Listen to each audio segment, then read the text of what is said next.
Before the video begins, I just want to say that this video is a re-uploaded video, so if you have seen it before, don't expect anything new. And also, I want to say that this first week of November, every single day, there will be a double upload. So the first video will be going up at 10 a.m. Eastern Standard Time, and the second video of the day will be going up at 3 p.m. Eastern Standard Time. So make sure you guys are ready for double uploads for the first week of November. And with all of that being said, I hope you guys enjoy the video. There are links to my Twitch, Twitter, Discord, as well as my tip video playlist down below.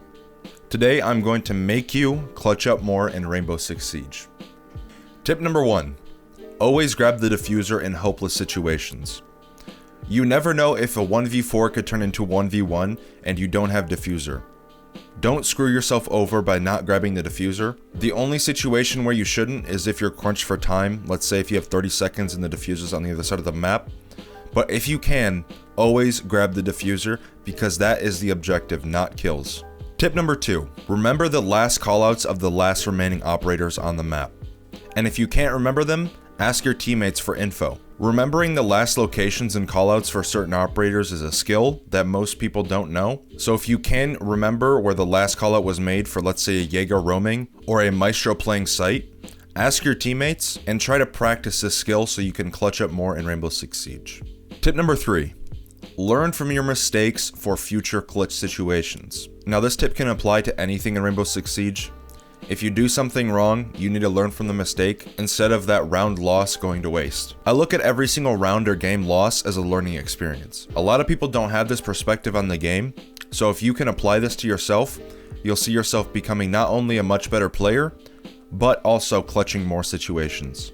Always keep this tip in mind if you truly want to get better and clutch up more. Tip number 4. Keep your composure as best as you can. You're going to be put in very pressured and high stress situations in this game, so you need to try your best to keep your composure in order to win the round. A lot of people that I see start to get the shakes when it goes from a 1v3 to a 1v1 and they have to get this last remaining kill. And what I've noticed with people like that is they always choke on the last kill because they get inside their head.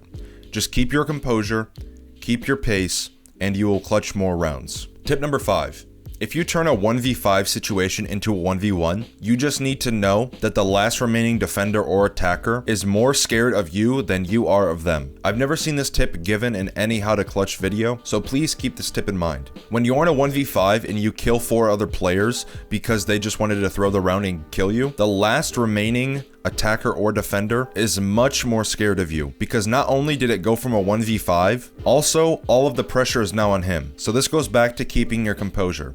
If you keep your composure in the clutch situation in the 1v1 for the last kill, you will win more rounds. When it is a 1v5, everyone on the enemy team is completely comfortable and they feel like they can kill you because they have man advantage. But once you get that man advantage back and it becomes an even man count, they start to get a little scared and wonder if they can clutch this round. Tip number 6. Don't get ahead of yourself. And a lot of people need to listen to this tip. Let's go back to the same scenario I just said in the last tip. A 1v5. Now you kill 4 attackers or defenders on the enemy team. So what do you have now? You have a 1v1.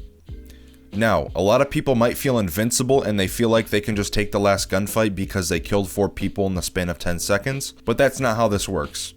In a 1-bullet headshot mechanic game, it's just as easy for the defender or attacker to kill you as it is to kill them. So please don't skip steps. If you have the time on your side and you have a drone, always drone the last person out. That way you can get intel, and if you have it, use your utility, like a stun grenade, or a Zofia concussion grenade, things like that to give you a better advantage of winning that gunfight. This is another tip I've never heard given. Don't go ahead of yourself and think you're just the best player in the game just because you killed 4 enemies in the span of 10, 15, 20 seconds, whatever it is.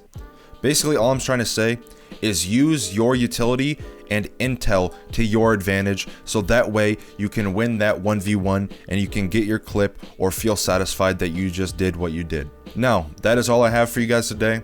I know it's a little bit shorter of a tip video, but I wanted to keep the tips a little bit more open and open-minded just so you guys could think about it, because that's what I try to do with my tip videos. I don't try to make specific tips for PC or console or specific scenarios because there really are no 2 same scenarios in this game. So just think about these tips I just gave, apply them to yourself, and you will clutch more rounds in this game, I promise you this. If this tip video gave you some new insight on the game or helped you out in some way, hit that like button as well as that sub button. It is greatly appreciated. I just got over 1K subs, which is absolutely crazy to me.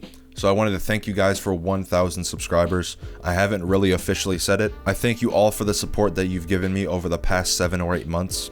Again, there are links to my Twitch, Twitter, Discord, as well as my tip video playlist below. I stream on Twitch almost every single day. I would love to see you there. If you have any further questions or anything, just come into my Twitch chat, ask me. I'll try to answer the questions as best as I can. I love talking to my viewers, so don't be shy.